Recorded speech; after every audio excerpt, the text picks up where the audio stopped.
Bismillah. Assalamualaikum warahmatullahi wabarakatuh. Alhamdulillahi rabbil alamin. Wassalatu wassalamu ala nabiyyina Muhammad wa ala alihi wa ashabihi wa man tabi'ahum bi ihsan ila yaumiddin. Wa asyhadu an la ilaha illallah wahdahu la syarika lah. Wa asyhadu anna Muhammadan abduhu wa rasuluh. Ya ayyuhalladzina amanu taqullaha haqqa tuqatih wa la tamutunna illa wa antum muslimun. Ma'asyiral muslimin wal muslimat, bapak-bapak, ibu-ibu rahimani wa rahmakumullah. Kita bersyukur kepada Allah Subhanahu wa taala atas nikmat Islam dan iman yang Allah berikan kepada kita. Serta kita berselawat dan mengucapkan salam untuk Nabi kita Muhammad sallallahu alaihi wasallam. Allahumma shalli wa sallim ala nabiyyina Muhammad. Ikhwati wa akhwati rahimani wa rahmakumullah. Alhamdulillah kita kembali berkumpul di majlis yang mulia ini, di rumah Allah Subhanahu wa taala, dalam rangka belajar ilmu agama, yang mana Nabi sallallahu alaihi wasallam menyebutkan, idza marartum riyadul jannah farta'u. Apabila kalian melewati taman-taman surga, maka bergembiralah kalian. Maka para sahabat bertanya, apa itu taman surga ya Rasulullah? Maka Nabi mengatakan hilaqud dzikr, yaitu halaqah majlis ilmu. Maka ikhwani wa akhwat rahimani wa rahmakumullah, ini merupakan salah satu keutamaan dari Allah Subhanahu wa taala kepada kita, ketika Allah masih memudahkan untuk kita mempelajari agamanya, dan kewajiban kita ialah untuk mengikhlaskan niat kita karena Allah Subhanahu wa taala. Ikhwani wa akhwati rahimani wa rahmakumullah, sebagaimana ya panitia menyampaikan bahwa insyaallah untuk beberapa pertemuan ke depannya atau sebelum menjelang Ramadan ini, kita akan membahas tentang masalah puasa. Karena memang ya tidak sampai 1 bulan lagi kita akan memasuki bulan suci Ramadan. Dan Nabi kita sallallahu alaihi wasallam senantiasa memberikan kabar gembira kepada para sahabat dan menyemangati mereka ketika bulan suci Ramadan hendak tiba. Dalam sabda beliau, Nabi sallallahu alaihi wasallam bersabda, "Qad ja'akum syahrul Ramadan, syahrun mubarak." Telah datang kepada kalian bulan Ramadan, bulan yang penuh dengan keberkahan. Di bulan tersebut Allah wajibkan kepada kalian berpuasa. Allah bukakan pintu surga dan tutup pintu neraka. Ini salah satu motivasi dari Nabi sallallahu alaihi wasallam, bahwa ini bulan bukan bulan yang sembarangan, tapi bulan membawa keberkahan, bulan pengampunan dan kesempatan bagi kita untuk bisa memasuki surga Allah Subhanahu wa taala.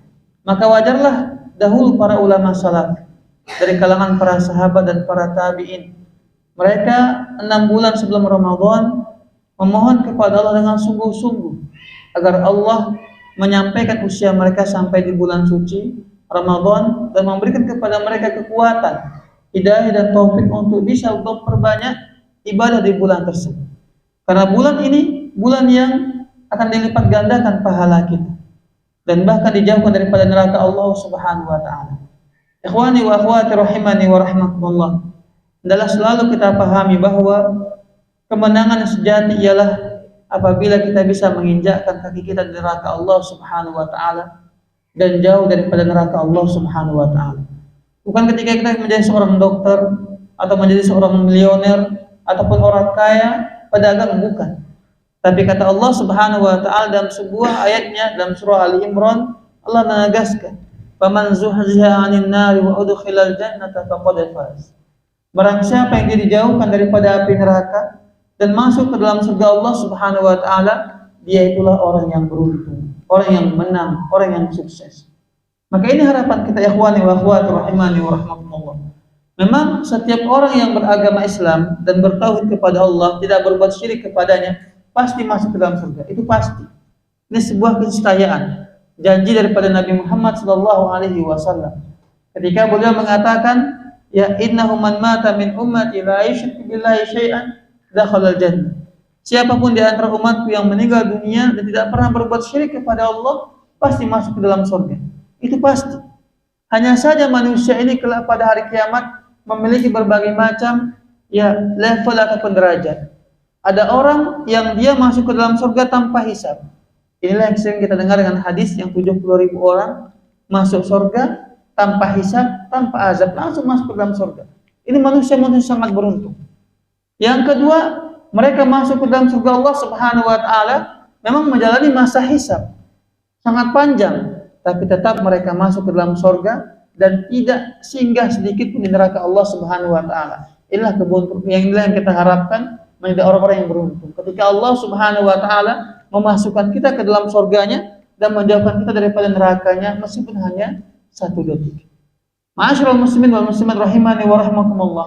Ada pula manusia yang dia pasti masuk ke dalam surga, tapi dia harus disiksa terlebih dahulu karena maksiatnya, karena dosa-dosanya di neraka Allah Subhanahu wa taala sampai bersih dia daripada maksiat dan dosa, barulah dia dimasukkan ke dalam surga Allah Subhanahu wa taala. Tapi ikhwani wa akhwati, neraka Allah begitulah pedih. Neraka Allah begitulah pedih. Bukankah Nabi mengatakan bahwa panasnya api neraka itu 70 kali lipat dibandingkan panasnya api di dunia. Dan bahkan Nabi kita Muhammad sallallahu alaihi wasallam ketika tahajud membaca ayat tentang neraka, beliau menangis takut terhadap azabnya dan meminta perlindungan kepada Allah Subhanahu wa taala jangan sampai masuk ke neraka Allah Subhanahu wa taala. Dan bukankah banyak di antara doa kita selalu memohon perlindungan kepada Allah? Di antara selalu kita baca sebelum salam dalam salat kita, Allahumma inni a'udzubika min adabi jahannam wa min adabil qabri wa min fitnatil mahya wal mamat wa min fitnatil masiihid dajjal. Untuk apa kita membacanya? Karena memohon benar-benar kepada Allah jangan sampai kita masuk ke neraka Allah Subhanahu wa taala. Dan doa kita selalu mengucapkan Rabbana atina fid dunya hasanah wa fil akhirati hasanah wa qina adzabannar. Dan jauhkan kami daripada azab api neraka. Ini semuanya menunjukkan bahwa kita memang benar-benar harus ada usaha, harus ada kesungguhan. Jangan sampai kita masuk ke neraka Allah Subhanahu wa taala. Maka ikhwani wa akhwati rahimani wa rahimakumullah. Ini salah satu amalannya. Ini salah satu kesempatan bagi kita. Ketika memasuki bulan suci Ramadan, kita benar-benar memohon kepada Allah pertolongan agar kita bisa memanfaatkan dengan amal soleh dan tidak disia-siakan. Dan semoga inilah yang bisa menyelamatkan kita daripada neraka Allah Subhanahu wa taala dan masuk ke surga Allah Subhanahu wa taala. Ikhwani wa akhwati rahimani wa rahimakumullah. Maka sebelum kita memasuki bulan suci Ramadan, perlu kiranya kita mempelajari tentang hukum-hukumnya. Sebagaimana Imam Al-Bukhari mengatakan, al-ilmu qabla al-qawli wal amal. Ilmu terlebih dahulu sebelum berkata dan berbuat. Karena ketika orang memiliki ilmu dalam suatu masalah, dalam suatu amalan, maka ini lebih utama bagi dia dibandingkan kalau hanya sekedar dia hanya ikut-ikutan saja, apalagi kalau tidak tahu sehingga melanggar hukum-hukum tersebut. Maka insyaallah kita akan membahas tentang masalah puasa. Ikhwani wa akhwati rahimani wa rahimakumullah. Puasa itu bahasa kita. Kalau bahasa Arabnya as-siyam ataupun as-shaum, yang artinya adalah al-imsaku wal kafu anisyai, menahan diri daripada sesuatu. Itu makna daripada as-shaumu ataupun as-siyam, berpuasa. Kenapa? Karena ketika orang berpuasa, dia menahan diri daripada makan dan minum, padahal dia mampu untuk melakukannya, tapi nggak mau dia lakukannya karena sedang berpuasa. Nah, kemudian secara syariat Allah Subhanahu wa taala ataupun para ulama kita menyebutkan makna as-siyam atau puasa ialah al-imsaku 'anil mufattirat min tulu'il fajr ila ghurubi syams ma'niyati ta'abbudi lillah, yaitu menahan diri daripada yang bisa membatalkan puasa. Ikhwani wa akhwati rahimani wa rahimakumullah, al-mufattirat membatalkan puasa itu ada yang secara zahir, ada yang secara maknawi. Yang zahir itu apabila dilakukan maka batallah puasanya, dia wajib untuk mengqadhanya, bertaubat kepada Allah Subhanahu wa taala kalau sengaja. Kalau enggak sengaja maka bisa membatalkan puasa seperti umpama berhubungan suami istri dan harus membayar kafar. Nah, ini kalau pembatal secara zahir. Tapi yang kebanyakan orang lakukan ialah pembatal secara maknawi.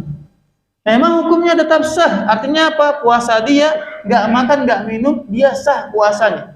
Hanya saja dia bermaksiat kepada Allah Subhanahu wa taala hingga habislah pahala-pahala puasanya.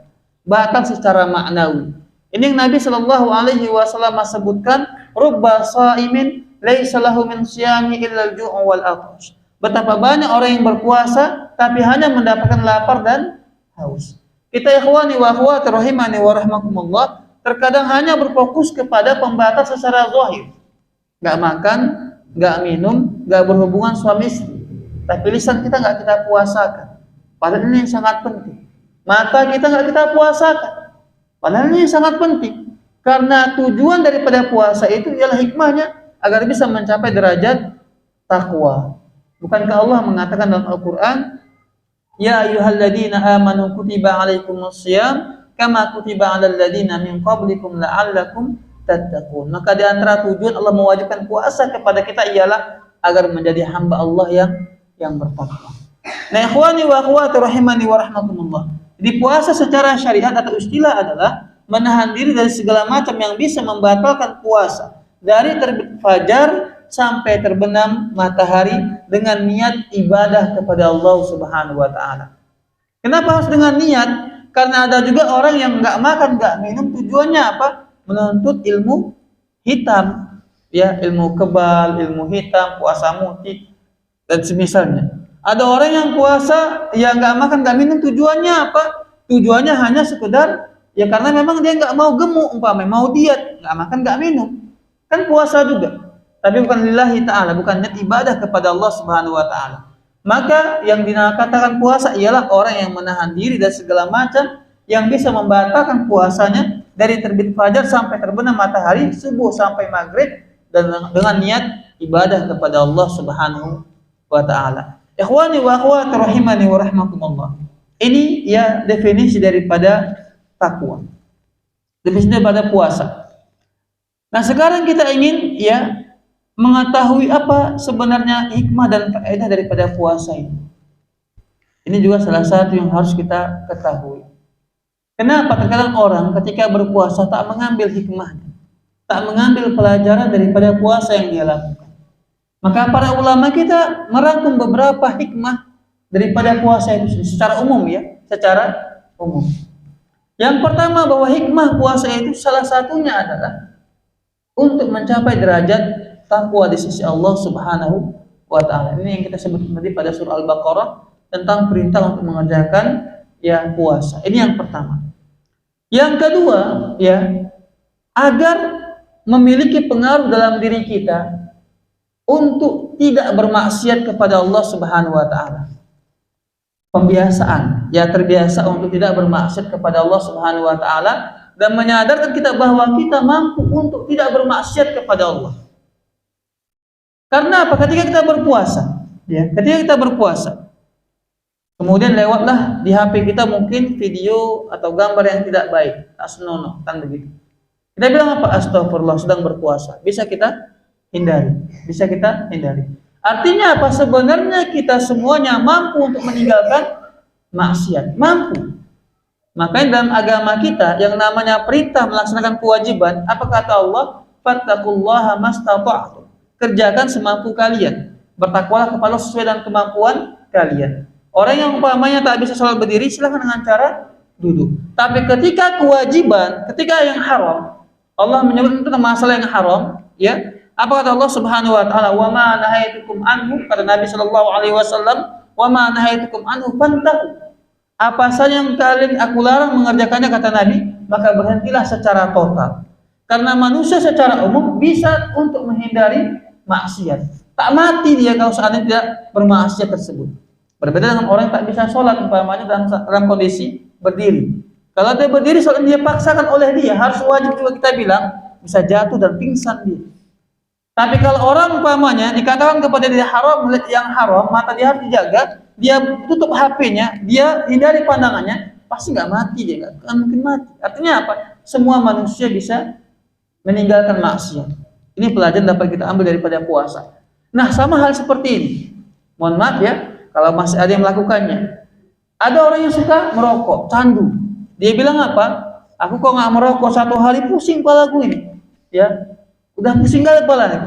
Pas dia puasa dari subuh sampai maghrib bisa dia nggak merokok, bisa dia nggak merokok. Membuktikan apa? Membuktikan bahwa dia sebenarnya mampu untuk meninggalkannya, hanya saja kemauannya tak ada. Begitu. Nah ini pula lah kita kiaskan kepada semua perbuatan maksiat dan dosa, bahwa kita pada dasarnya mampu untuk meninggalkan maksiat, hanya saja syahwat kita dan juga hawa nafsu kita lebih tinggi dan lebih besar dibandingkan dengan keimanan kita kepada Allah Subhanahu wa taala. Dan puasa ini sebenarnya melatih untuk itu. Melatih melawan hawa nafsu kita, melatih syahwat kita, bahwa kita mampu untuk meninggalkan maksiat kepada Allah Subhanahu wa taala. Kemudian yang ketiga di antara hikmahnya ikhwani wa akhwat rahimani wa rahmakumullah, untuk menyadarkan kita, yaitu memperhatikan orang fakir miskin. Untuk memperhatikan orang fakir miskin. Kenapa ikhwani wa akhwat rahimani wa rahmakumullah? Allah berikan kepada kita harta, makan, beras dan semisalnya.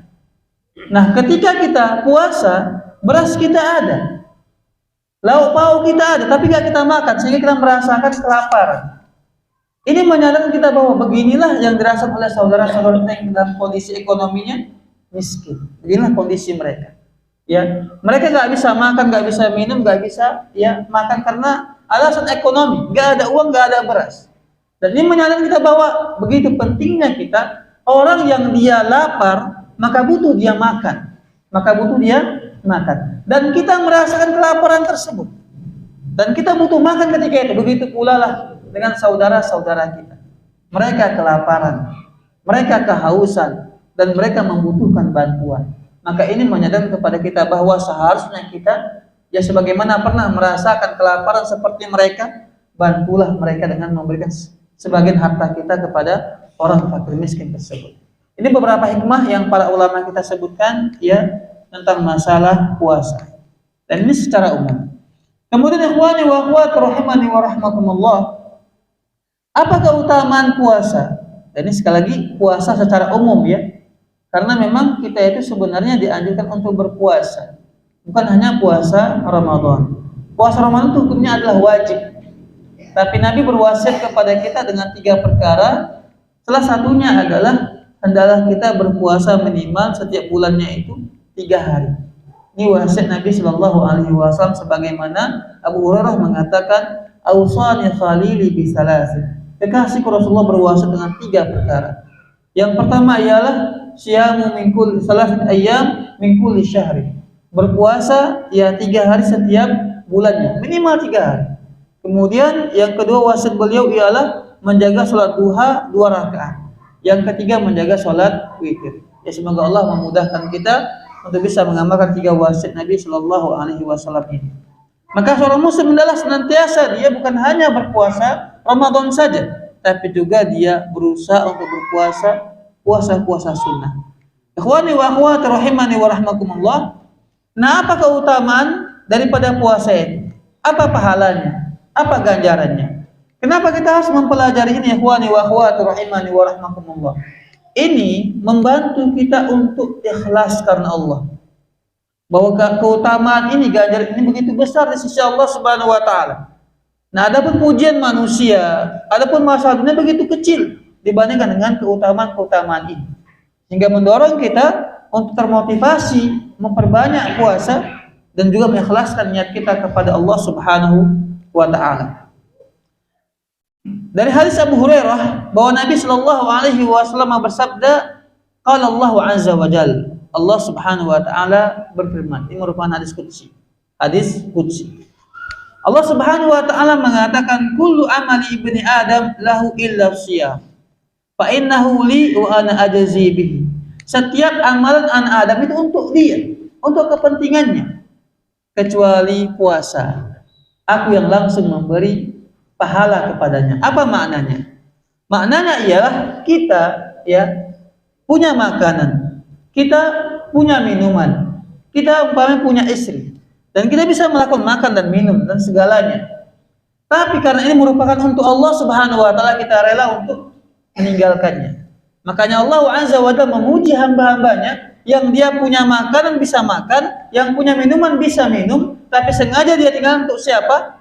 Untuk Allah Subhanahu wa taala. Makanya kata Allah, setiap amalan anak Adam untuk dirinya kecuali puasa. Ya, aku yang langsung memberikan pahala kepada hambaku tersebut. Wasyamu junnah, dan puasa itu merupakan benteng. Ada dua penafsirannya. Yang pertama, benteng daripada hawa nafsu, syahwat, mencegah orang bermaksiat kepada Allah Subhanahu wa taala. Bukankah Nabi mengatakan tentang masalah pernikahan, ya ma'syarus syabab, man istata'a minkum ba'ah falyatazawwaj. Wahai anak muda, para pemuda, kalau kalian punya kemampuan maka menikahlah kalian. Ya. Nah, kalau nggak mampu kalian menikah, maka dengan cara berpuasa, karena puasa itu merupakan wija. Wija artinya adalah penangkal daripada syahwat. Ya. Jadi puasa ini yang pertama, junnah, merupakan benteng daripada hawa nafsu kita, syahwat kita. Yang kedua maknanya wasyamu junnah adalah benteng daripada api neraka. Dan ini pula ada hadis yang menguatkan bahwa ternyata puasa yang kita lakukan itu bisa menjauhkan kita daripada neraka Allah Subhanahu wa taala. Terdapat dalam hadis ya riwayat daripada Imam Al-Bukhari dari Abu Sa'id Al-Khudri bahwa Nabi sallallahu alaihi wasallam bersabda, "La yasumu 'abdun yawman fi sabilillah illa ba'ada Allah bidzalikal yawmi wajhahu 'anil nari 70 kharifah."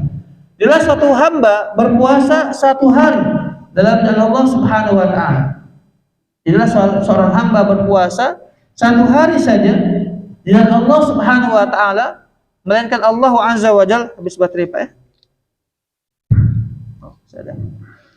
Melainkan Allah Subhanahu wa taala akan menjauhkan wajahnya daripada api neraka sejauh 70 musim. Satu hari dia berpuasa, Allah jauhkan dia daripada api neraka sejauh 70 musim.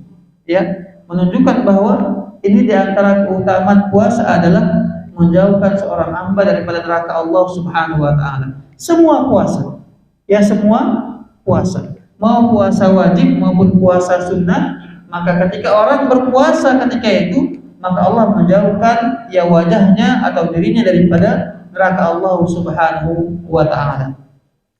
Kemudian Nabi sallallahu alaihi wasallam bersabda, "Inna fil jannati baban yuqal lahu Rayyan." Sesungguhnya di surga itu ada sebuah pintu yang disebut dengan pintu Ar-Rayyan. Pintu surga yang bernama pintu Ar-Rayyan. Inilah ya penjelasan dari Nabi sallallahu alaihi wasallam bahwa surga itu memiliki pintu-pintu. Nabi menyebutkan menjelaskan ada orang yang masuk dari pintu berbakti sama orang tuanya, masuk dari pintu salat, masuk daripada pintu sedekah, dan berbagai macam pintu-pintu lainnya. Ya. Dan di surga itu ada namanya pintu Ar-Rayyan, pintu Ar-Rayyan.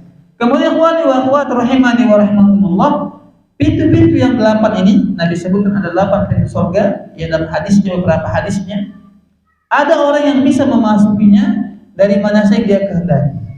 Apa amalannya? Termasuk yang Nabi sebutkan ialah man tawaddu'a summa qala asyhadu an la ilaha illallah wahdahu la syarikalah wa asyhadu anna Muhammadan abduhu wa rasuluh. Barang siapa yang dia berwudu kemudian dia mengucapkan asyhadu an la ilaha illallah wahdahu la syarikalah wa asyhadu anna Muhammadan abduhu wa rasuluh, maka dibukakanlah bagi dia pintu surga yang 8. Dia boleh masuk dari mana saja yang dia kehendaki. Ini salah satu amalan kalau kita mau masuk ke dalam pintu surga dari mana saja. Ini kata Nabi sallallahu alaihi wasallam. Kemudian khususnya bagi wanita, ya Nabi menyebutkan idza shallatil mar'atu khamsaha wa shamat syahraha wa hafizat farjaha wa ata'at zawjaha qila laha udkhulil jannata min ay abwabi syi'ti.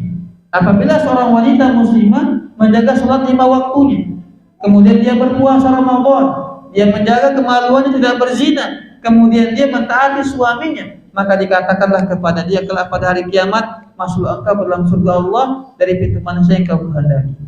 Ini beberapa amal Nabi sebutkan untuk bisa masuk ke surga Allah dari pintu mana saja, termasuk pintu puasa, pintu sedekah, dan pintu-pintu lain. Nah, ikhwani wa akhwati rahimani wa rahmakumullah, terus untuk puasa. Nabi menyebutkan bahwa di surga kelak pada hari kiamat ada pintu surga yang bernama Ar-Rayyan. Dan pintu surga ini yadkhulu minhu shaimun yaumal qiyamah. Hanya dimasuki oleh orang-orang yang berpuasa. Orang-orang yang berpuasa. Maka dikatakan, diserulah, aina shaimun, manalah orang yang berpuasa itu? Mana mereka? Masuklah mereka. Dipanggil lagi, masuk lagi yang berpuasa. Sudah habis, ditutuplah pintu tersebut. Karena ini yang berhak memasukinya adalah orang-orang yang rajin berpuasa. Yang Ramadan kah itu atau puasa sunnah kah itu. Ikhwani wa akhwati rahimani wa rahimakumullah. Nah, terkhusus puasa Ramadan, Nabi Shallallahu Alaihi Wasallam menyebutkan keutamaannya dalam hadis Abu Hurairah riwayat daripada Imam Al-Bukhari wal Imam Muslim bahwa Nabi Shallallahu Alaihi Wasallam bersabda, "Man shoma Ramadhana imanan wa ihtisaban, ghufira lahu ma taqaddama min dzambi." Barang siapa yang dia berpuasa Ramadan karena keimanan dan mengharapkan ganjaran dari Allah Subhanahu wa taala, maka diampunilah dosa-dosa dia yang telah lalu. Ini salah satu keutamaan puasa Ramadan, bahwa orang yang berpuasa di bulan tersebut, maka Allah Subhanahu wa taala akan mengampuni dosa-dosanya. Ikhwani wa akhwati rahimani wa rahimakumullah. Pengampunan dosa itu bukan hal yang sepele. Bukanlah hal yang sepele. Orang kalau sudah Allah ampuni dosanya, artinya apa? Bebannya semuanya hilang. Bebannya hilang kelak pada hari kiamat. Ini memudahkan dia untuk bisa masuk ke surga Allah Subhanahu wa taala. Makanya banyak sekali di antara doa kita selalu mengatakan apa? Rabbighfirli. Ya, ataupun orang tua kita, Rabbighfirli wa liwalidayya warhamhuma kama rabbayani shaghira. Karena memohon ampunan dari Allah, harapan kita adalah jangan sampai ini dosa yang banyak kita lakukan ini terbawa sampai hari kiamat bertemu dengan Allah Subhanahu wa taala. Maka sebelum itu terjadi, inilah usaha kita di dunia ini untuk menghapuskan dosa-dosa tersebut. Dan puasa Ramadan, kata Nabi Shallallahu Alaihi Wasallam, di antara amalan yang bisa menghapuskan dosa-dosa kita. Ikhwani wa akhwati rahimani wa rahimakumullah. Inilah ya beberapa keutamaan puasa Ramadan dan puasa umum secara umumnya yang Nabi Shallallahu Alaihi Wasallam sebutkan dalam hadis-hadis beliau. Ikhwani wa akhwati rahimani wa rahimakumullah.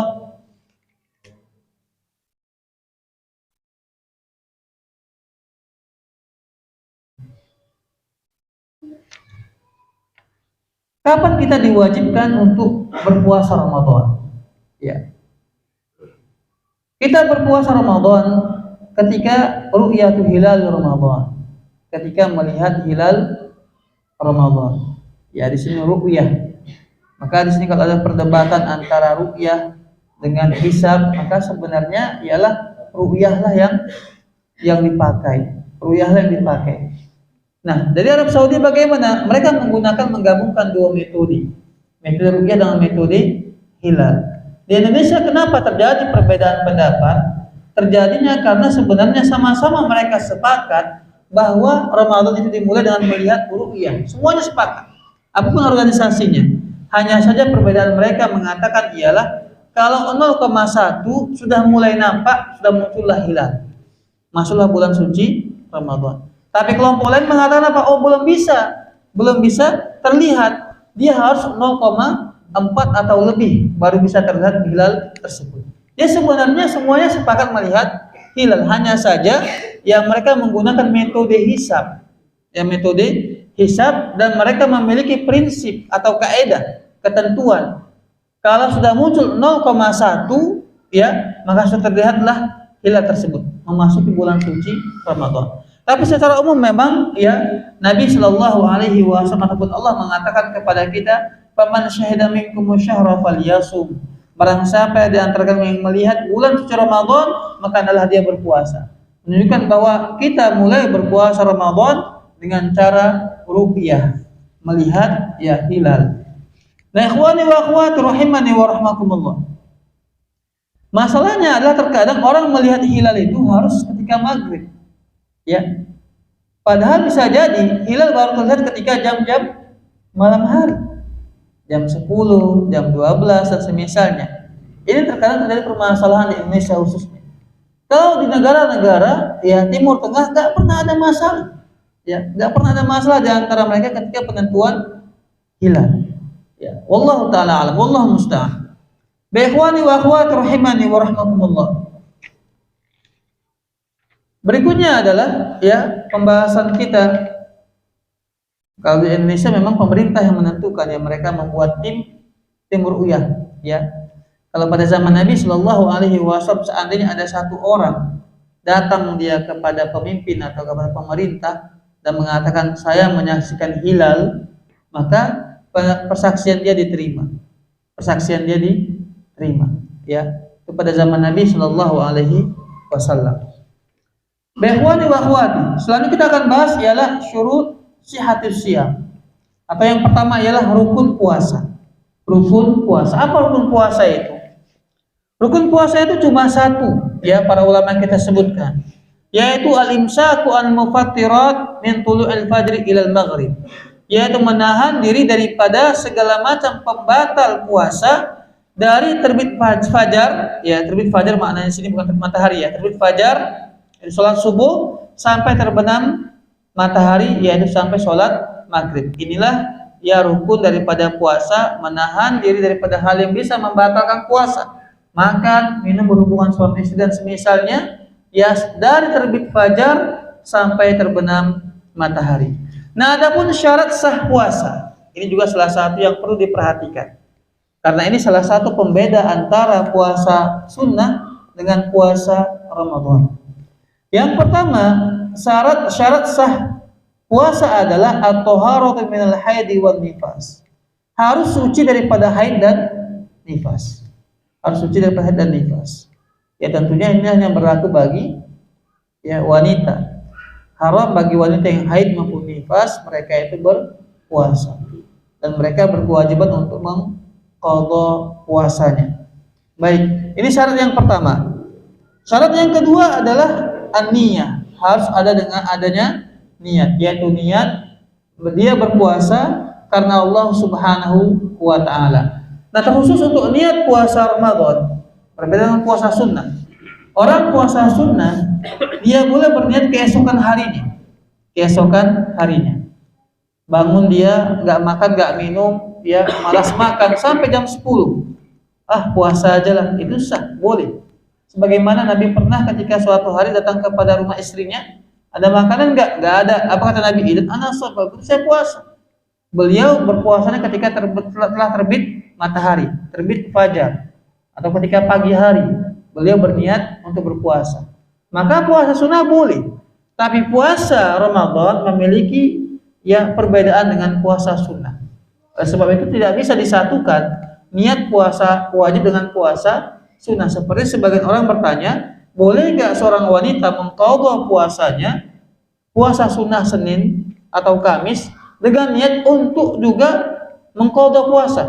Dia terbiasa puasa Senin dan Kamis, puasa sunnah. Boleh nggak dia meniatkan sebagai puasa Senin, puasa sunnah, dengan puasa qadha Ramadan? Jawabannya nggak boleh. Kenapa? Dia tidak selevel. Puasa qadha hanya diwajibkan untuk puasa saja, ya, nggak boleh digabung dengan puasa sunnah. Kemudian juga perbedaannya pada niat. Kita lihat di sini. Nah, di sini para ulama kita menjelaskan ketika orang berniat untuk puasa Ramadan, ada 4 syaratnya. Ini perbedaan dengan puasa sunnah ya. Yang pertama apa? Al-jazmu, bahwa dia benar-benar bersungguh-sungguh berpuasa keesokan harinya. Dia harus ada kesungguhan pada malam hari atau ketika sebelum terbit fajar, sebelum subuh, ada kesungguhan dia tanpa keraguan sedikit pun untuk berpuasa keesokan harinya. Artinya apa? Kalau ada orang pamannya dia, besok puasa enggak ya? Puasa enggak ya? Ya, karena mungkin besok dia agak-agak sakit, pusing kepalanya atau masih sakit, masih ragu-ragu dia. Ketika azan berkumandang azan subuh, dia bilang puasa aja lah. Tidak sah. Ya, karena puasa Ramadan berbeda, dia harus ada orang itu berniat berpuasa ya sejak malam harinya ataupun ketika dia makan sahur. Ketika dia makan sahur tanpa ada keraguan. Kalau dia ragu-ragu, ya kemudian azan subuh berkumandang, habis sholat dia baru bilang, habis sholat subuh dia bilang aku puasa Ramadan aja lah, tidak sah puasanya. Ya, ini yang pertama. Yang kedua at-ta'yin. Dalam niat dia berpuasa Ramadan itu harus ada at-ta'yin, yaitu dia menentukan bahwa puasa yang dilakukan adalah puasa Ramadan, bukan puasa sunnah. Ini yang kita sebutkan tadi bahwa orang yang wanita yang mengqadha puasanya ya hanya mengqadha saja, nggak boleh dia gabungkan dengan puasa sunnah. Ya, ini harus ada ta'yin, yaitu dia harus menentukan dia ini puasa apa, yaitu puasa Ramadan. Ya, puasa Ramadan. Ini pula lah yang menjadikan kenapa adanya niat di masyarakat kita nawaitu shauma ghadin, kan begitu. Dari sini munculnya ketika memang puasa Ramadan itu harus ta'yin disebutkan orang puasa apa ini. Hanya saja para ulama kita sebutkan dan termasuk Al-Imam Syafi'i menyatakan bahwa itu tempatnya dalam hati. Niat tempatnya dalam hati. Tidak perlu diucapkan. Karena apa? Begitulah yang Nabi Shallallahu Alaihi Wasallam mempraktekkan dan juga beliau ajarkan kepada kita serta para sahabat seperti itu. Karena kalau seandainya kita mengatakan harus dilafazkan niat itu, berarti kita harus adil. Kenapa? Nabi kan mengatakan innamal a'malu binniyat, semua segala macam perbuatan tergantung dengan niatnya. Kalau begitu bagaimana? Jangan hanya puasa saja kita lafazkan. Tapi apa? Semua perbuatan kita, ya ibadah kita harus kita lafazkan. Ya. Kalau umpama ibu-ibu mau masak, dia lafazkan niatnya. Sengaja aku memasak tempe untuk suami dan anak-anakku lillahi ta'ala. Mau cuci piring, niatkan juga niat, lafaz juga niat. Ya tentunya ini repot kan begitu. Kenapa? Kan sama-sama ibadah. Bedanya apa? Yang satu wajib ini merupakan perkara yang sunnah. Tapi karena sama-sama ibadah, kalau begitu bagaimana? Niatkan juga. Ya, harus dilafazkan niat tersebut. Kalau memang kita mau adil. Tapi yang benar, yang paling mengikuti sunnah Nabi adalah bahwa kita niatkan dalam hati kita. Bukankah ketika kita makan nih, kita makan sahur, udah di hati kita apa? Ngapain kita makan ketika itu? Ya untuk puasa. Ya, esok hari untuk berpuasa Ramadan. Itu sudah merupakan niat, ya. Itu sudah merupakan mengikuti tata cara Nabi Shallallahu Alaihi Wasallam. Nah, baik ikhwani wa akhwati rahimani wa rahimakumullah. Ya meskipun begitu demikian, bagaimana orang yang melafazkannya? Dia tetap sah puasanya, tetap sah. Tapi bukankah kita ingin lebih terbaik lagi untuk mendapatkan pahala di sisi Allah Subhanahu wa taala? Seorang muslim ketika dia berusaha mencontoh Nabi Shallallahu Alaihi Wasallam semaksimal mungkin, ya, maka akan meningkatkan nilai pahala di sisi Allah Subhanahu wa taala. Ya. Sebaliknya kalau seandainya kita tidak mengikuti sunnah Nabi Shallallahu Alaihi Wasallam, bahkan sering menyelisihinya, memang ibadah tersebut tetap sah, tapi akan berkurang nilai pahala di sisi Allah Subhanahu wa taala. Itu tetap sah. Ya, orang yang mengatakan seperti itu, artinya melafazkan niatnya dan semisalnya. Tapi alangkah baiknya sekali lagi kita usaha semaksimal mungkin untuk mencontoh Nabi Shallallahu Alaihi Wasallam. Baik, yang ketiga, syarat daripada niat puasa ialah at-tabyid, yaitu harus diniatkan sejak malam hari. Malam di sini ialah sebelum fajar, ya, bukan maksudnya habis isya. Malam itu dalam Islam itu ialah dari habis isya, dari terbenamnya matahari sampai terbitnya fajar, namanya malam. Kalau kita kan beda, ya. Jam 1 apa kita bilang? Jam 1 pagi, jam 2 pagi. Maka terkadang orang salah paham dan memahami makna malam dan pagi dalam Islam. Nah, di sini Nabi mengatakan apa? Man lam yujma' as-siyama qabla al-fajri fala siyama lahu. Barang siapa yang tak meniatkan berpuasa Ramadan sebelum fajar, maka tak ada puasa bagi dia.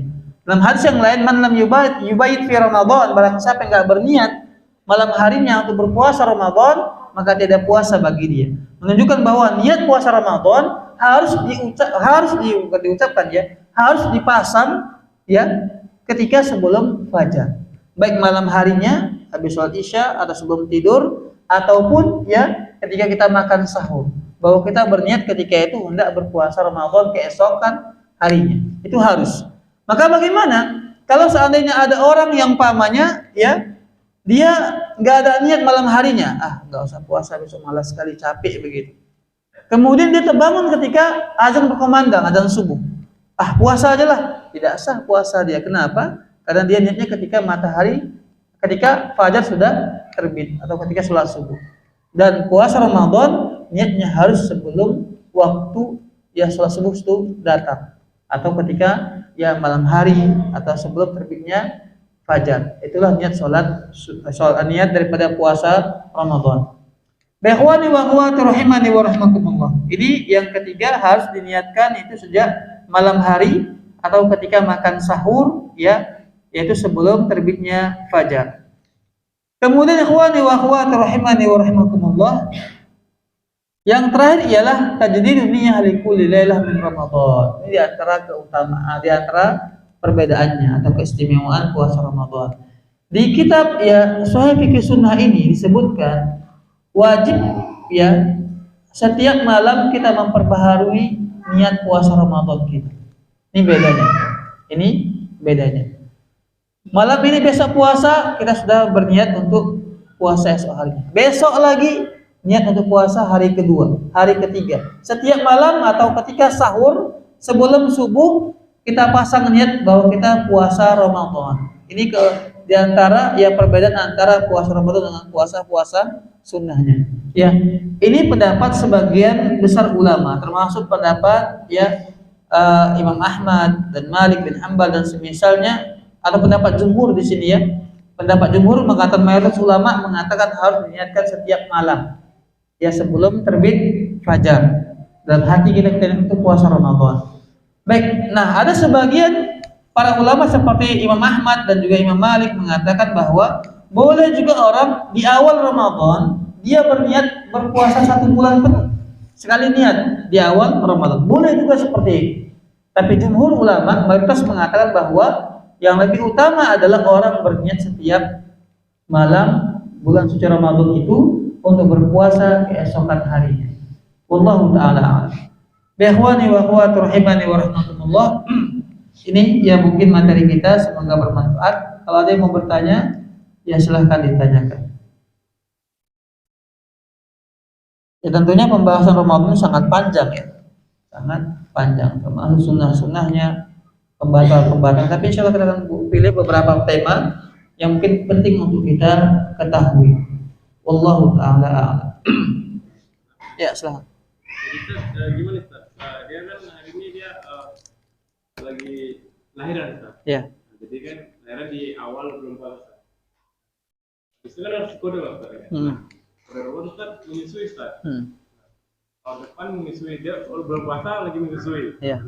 Begitu tahun depannya Ustaz hamil lagi Ustaz. Iya. Nah itu gimana nih? Nah, masyaallah muslimin wal muslimat rahimani wa rahmatullah. Ramadan itu cuma 30 hari. Cuma 30 hari. Selebihnya 11 bulan, berarti ada 335 hari sisanya. Ya. Sebenarnya wanita muslimah tersebut mampu untuk berpuasa dari 335 hari tersebut. Ya mungkin setiap bulan dia ambil puasa 3 kali, 4 kali, tuntas itu kalau seandainya ada kemauan. Masalahnya adalah memang tidak ada kemauan untuk mengqadha puasanya. Seperti itu. Dan tetap dia wajib untuk mengqadha puasanya. Karena wanita yang hamil ataupun wanita yang menyusui, pendapat para ulama yang kuat insyaallah ialah yang mengatakan dia sama seperti orang yang sakit. Karena sebagian daripada wanita muslimah mau ngambil entengnya saja. 3 tahun dia nggak berpuasa, bagaimana? Bayar fidyah kata dia. Ya, berarti nggak mendapat keutamaan yang kita sebutkan tadi 4 amalan wanita yang bisa masuk ke dalam surga dari pintu mana saja. Allah sebutkan apa? Ialah berpuasa. Paham ya kawan sekalian? Fidyah itu hanya menebus dosa saja. Hanya menebus dosa, menebus kewajiban untuk tidak berpuasa, tapi nggak mendapatkan keutamaan puasa Ramadan. Pahami itu. Jadi kalau orang mengambil entengnya saja, berfidyah aja, oke, mungkin lepas dosa dia, tapi nggak mendapatkan keutamaan puasa Ramadan. Makanya Allah mengatakan di akhir ayat tentang masalah puasa Ramadan, wa antasumu khairal lakum, bahwa kalian berpuasa maka lebih baik bagi kalian. Itu lebih utama. Maka pernah ditanyakan, mana lebih utama? Kalau umpamanya ada orang tuanya meninggal dunia, pas Ramadan sakit 30 hari, meninggal, nggak berpuasa selama 30 hari. Apakah bayar fidyah atau kita puasakan? Kita qadhakan. Saya jawab begini, berapa anaknya? 5 orang begitu. Apalah susahnya dibagi masing-masing puasa 6 untuk orang tuanya, kan begitu. Kenapa? Nabi ketika ditanya bolehkah seorang anak mereka ataupun wali daripada si mayit mengqadhakan puasa orang tuanya? Jawaban Nabi, boleh, silakan. Bahkan ini lebih utama. Dalam sebuah hadis Nabi mengatakan ya, barang siapa yang masih punya puasa, maka hendaklah walinya yang menggantikannya. Man kana alaihi shaum falyasumhu waliyyu. Barang siapa yang masih punya hutang puasa, maka hendaklah wali dia yang membayar hutang tersebut dengan cara mempuasakannya. Begitu. Jadi ya tetap si wanita muslimah tersebut untuk berpuasa. Dan memang secara medis ketika wanita yang hamil atau menyusui berpuasa itu memang mempengaruhi, kalau wanita hamil mempengaruhi jadinya. Iya.